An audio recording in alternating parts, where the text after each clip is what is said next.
बोलो जयकारा बोल मेरे श्री गुरु महाराज की जय। बोलो साचे दरबार की जय। बोलो श्री नंगली निवासी भगवान की जय। बोलो श्री परमहंस दयाल जी महाराज की जय। गुरुर्ब्रह्मा गुरुर्विष्णु गुरुर्देवो महेश्वरा गुरुर्साक्षात् परं ब्रह्म तस्मै श्री गुरुवे नमः। अखंडमंडलाकारं व्याप्तेन चराचरं तत्पदं दर्शितं येन तस्मै श्री गुरुवे नमः। बोलिए साचे दरबार की जय। श्री नंगली निवासी भगवान जी के परम प्रिय शिष्यों, संतों, महंतों,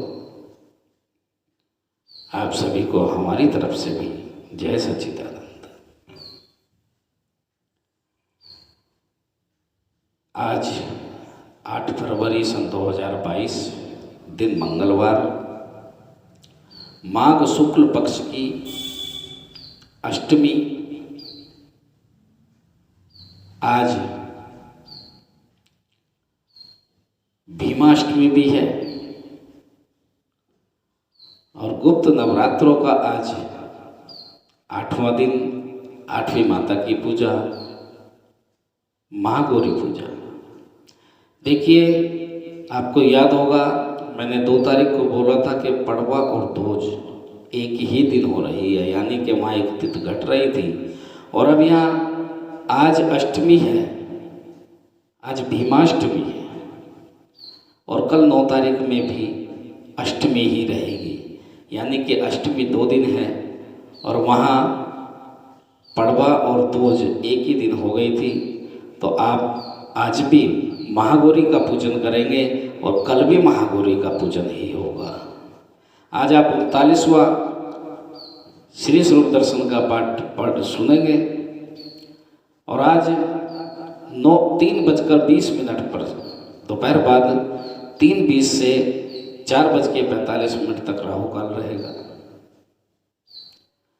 इस राहु काल में 3:20 से 4:45 पर कोई भी नया कार्य प्रारंभ न करें, उससे पूर्व या उसके पश्चात करें। 6:49 पर प्रातः सूर्योदय हुए, 6:11 पर सायकाल सूर्यास्त होंगे। कल आपने श्री स्वामी आत्म विवेकानंद जी का चरित्र पढ़ा कि गुरु महाराज जी ने उन पर कैसी कृपा की। गुरु महाराज जी काशी जी में विराजमान रहे, काशी जी में गए और गुरु महाराज जी वहीं से श्री अयोध्या जी गए, श्री रामलला के दर्शन भी किए। देखिए, हमारा तो अब विशेष आप सबसे आग्रह है, जिस धरा पे श्री महाराज जी के चरण पड़े हों उस धरा पे तो हमें जरूर जाना चाहिए। हमें काशी जी के भी दर्शन करने चाहिए, हमें अयोध्या जी के भी दर्शन करने चाहिए। जिस चीज़ को देखने के लिए हमारे स्वयं प्रभु वहाँ पहुँचे तो हमारा भी कर्तव्य हमें जाना चाहिए। और आज श्री महाराज जी का आप वर्णन सुनेंगे।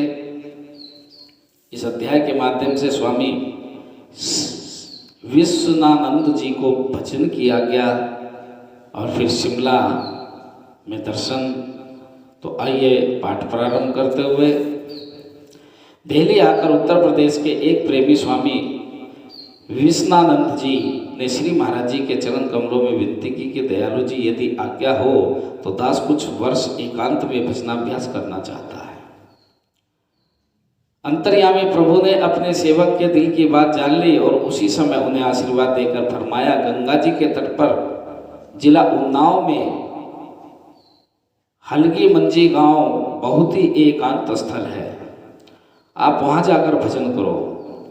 श्री सद्गुरुदेव जी की आज्ञा को सिरोधार करके श्री स्वामी विश्वनानंद जी तत्काल गुरु चरणों में प्रणाम करके हलगी मंजी गांव आ गए। वहाँ भगवती भगीरथी के तट पर निर्जल वन में भजनाभ्यास करने लगे। एक झोपड़ी में आसन लगाकर साधना में युक्त हो गए।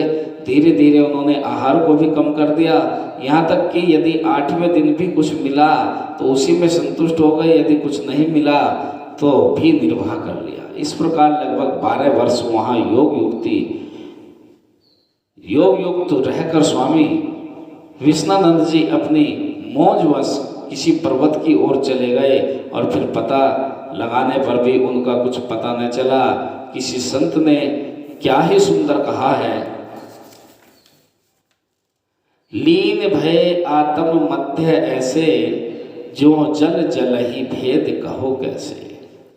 मानव को सच्चा सुख प्रकृति माँ की गोद में ही आकर मिलता है। हरे भरे वृक्षों, मुस्कुराते फूलों, बर्फ से लदी गगनचुंबी पर्वतमालाओं, दूध से भी सफेद जल वाले कलकल करते झरनों से युक्त पर्वतीय स्थलों में मनुष्य के लिए विशेष आकर्षण होता है। ऐसे स्थानों पर प्रकृति के संपूर्ण रंग ढंग को देखने का अवसर मिलता है। प्रकृति के स्वामी की इस सुंदर रचना को देखकर निराश से निराश मन को भी सुख और प्रसन्नता मिलती है। योगाभ्यास और भजन सिमरन के लिए पर्वतीय स्थल साधक के लिए विशेष सहायक सिद्ध होते हैं। तभी तो हमारे प्राचीन ऋषि महर्षियों ने अपने आश्रम और कुटियां ऐसे स्थानों पर बनाई। हृदय सम्राट श्री महाराज जी भी प्रकृति की छटा का अवलोकन करने के लिए एक बार शिमला पधारे। शिमला में सन 1925 के शुरू में श्री महाराज जी अयोध्या से दिल्ली पधारे।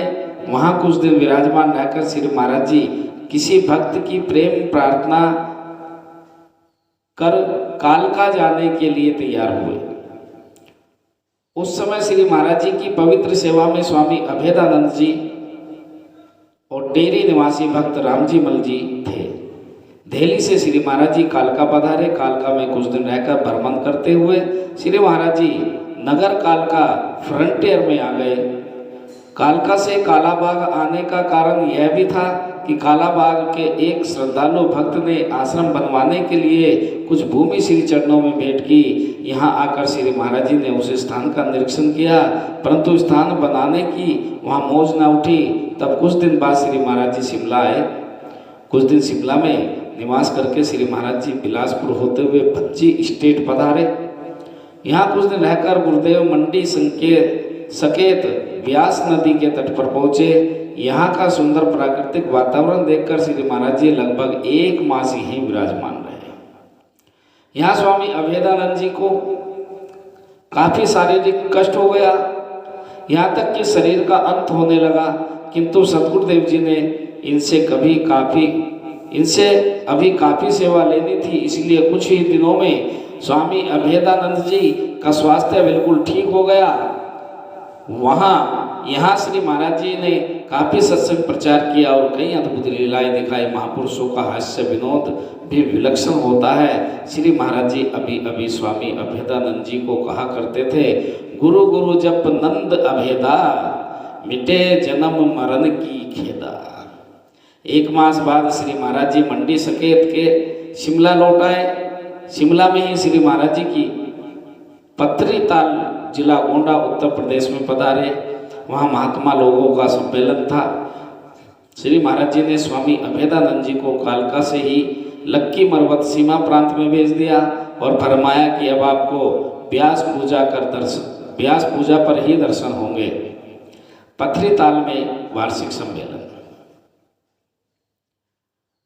यहाँ यह बात उल्लेखनीय है कि श्री महाराज जी ने अपने सभी प्रेमी महात्माओं को स्थान स्थान से बुलाकर सम्मेलन किया करते थे। यह सम्मेलन कभी किसी स्थान पर तो कभी किसी स्थान पर होता था। ऐसे सम्मेलन का उद्देश्य यही था कि सभी महात्मा निश्चित समय और नियत स्थान पर इकट्ठे होकर सतगुरुदेव के पावन दर्शनों का लाभ उठाएं। ऐसे अवसरों पर श्री महाराज जी महात्मा जनों को विशेष उपदेश दिया करते थे। इस सत्संग उपदेश के आधार पर महात्मा जन नगर नगर और गांव गांव में भ्रमण करके जन कल्याण करते थे।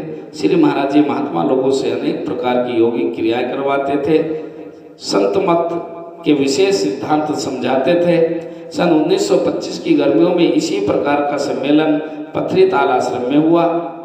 पथरीताल से श्री महाराज जी दिल्ली और फिर लक्की मरवत सीमा प्रांत को चले गए। भक्त रामजीमल श्री महाराज जी की सेवा में थे। लक्की आकर उनका स्वास्थ्य काफी खराब हो गया। कुछ समय बाद श्री चरणों की सेवा करते करते ही भक्त रामजी मल का देहांत हो गया। तब स्वामी अभेदानंद जी को श्री महाराज जी ने कहा, अभेदानंद जी, शरीर छूटना तो आपका था, परंतु छूट गया भक्त रामजी मल का। वर्षा ऋतु शुरू हो चुकी थी। गुरु पूर्णिमा व्यास पूजा का शुभ पर्व नजदीक आ गया। लक्की निवासी प्रेमियों ने इस महोत्सव को मनाने की पूर्ण रूप से तैयारी कर ली और सीमा प्रांत के नगरों और गांवों में से प्रेमी जन लक्की मरवत में इकट्ठा हो गए। व्यास पूजा के शुभ दिन सभी प्रेमियों ने शास्त्र विधि अनुसार गुरुदेव के चरण कमलों की पूजा की और अपने प्रेम श्रद्धांजलि श्री चरणों में भेंट की। हजारों रुपए खर्च करके भंडारा किया गया, जिसमें जाति धर्म और संप्रदाय के भेदभाव से ऊपर उठकर हिंदू मुसलमान पठान नगर नारी और बच्चे बूढ़े सम्मिलित हुए। यह वही शुभ अवसर था जब सीमा प्रांत के अनेक गुरुमुख प्रेमी सर्वोच्च नौछावर करके परिवार सहित श्री महाराज जी की शरणागत हुए और श्री महाराज जी लगभग 6 महीने लक्की मरवत में रहे। देखिए, एक वर्णन आया है कि यही वह शुभ अवसर था जब सीमा प्रांत के अनेक गुरुमुख प्रेमी सर्वोच्च नौछावर करके परिवार सहित श्री महाराज जी की शरणागत हुए। आज हम 2 दिन 4 दिन के लिए भी घर छोड़कर गुरु दरबार में रहना उचित नहीं समझते। गुरु दरबार में रहेंगे तो सेवा भी होगी, सेवा होगी तो कष्ट भी कटेंगे, कष्ट कटेंगे तो सुख भी आएगा, भगवान से नज़दीकी बढ़ेगी। लेकिन हम तो मोह माया में ऐसे फंसे हुए हैं कि कुछ दिन तो कुछ दिन, एक रात का भी समय हमारे पास ऐसा नहीं है जो हम गुरु दरबार में जाकर उनके दर्शन करें। बहुतों को तो कई कई साल हो जाते हैं गुरु दर्शन किए हुए, गुरु दरबार गए हुए, श्री नंगली साहिब गए हुए। आपसे मेरा करबद्ध प्रार्थना है, जीवन में सब कुछ कीजिए, बच्चों का पालन भी कीजिए, कारोबार भी बढ़ाइए, लेकिन कुछ समय अपने मालिक के लिए भी निकालने की चेष्टा कीजिए कि हम 2 दिन 4 दिन 8 दिन या सवा महीने अपने गुरु घर की सेवा करेंगे। अपने अपने जीवन में कुछ ऐसा लक्ष्य बनाइए, वरना जिस दिन सांस बंद हो गई ये शरीर मिट्टी यहीं पड़ी रह जाएगी और आप भगवान से सदा सदा के लिए दूर हो जाओगे। भगवान से दूर नहीं होना, हमें भगवान के श्री चरण कमलों में निवास करना है और उसके लिए हमें अभी से थोड़ा थोड़ा त्याग करके चलना चाहिए। आप चेष्टा कीजिए। आप सभी से मेरा अनुरोध है, खास तौर से उनसे जो कई कई साल भी गुरु दरबार नहीं जाते, वहाँ कोई सेवा नहीं करते, हमें श्री नंगली निवासी भगवान के श्री चरण कमलों में नंगली साहिब जाना चाहिए। तन से मन से धन से जिस प्रकार हो सके हमें गुरु घर की सेवा करनी चाहिए। ऐसा अपने जीवन में अभी से लक्ष्य बना लो तो मुझे लगता है धीरे धीरे तुम्हें अभ्यास पड़ जाएगी और फिर एक दिन ऐसा आएगा कि परमात्मा आपको अपने दर्शन जरूर देगा। आगे आपकी मर्जी। मेरा तो कहने का सुझाव ही है, मैं तो सिर्फ आप लोगों को कह सकता हूँ, रास्ता बता सकता हूँ, चलना ना चलना आप लोगों का कार्य है। इन्हीं शब्दों के साथ आज की वाणी को विराम दूंगा। बोलिए सांचे दरबार की जय, बोलो श्री नंगली निवासी भगवान की जय, बोलो श्री परमहंस दयाल जी महाराज की जय।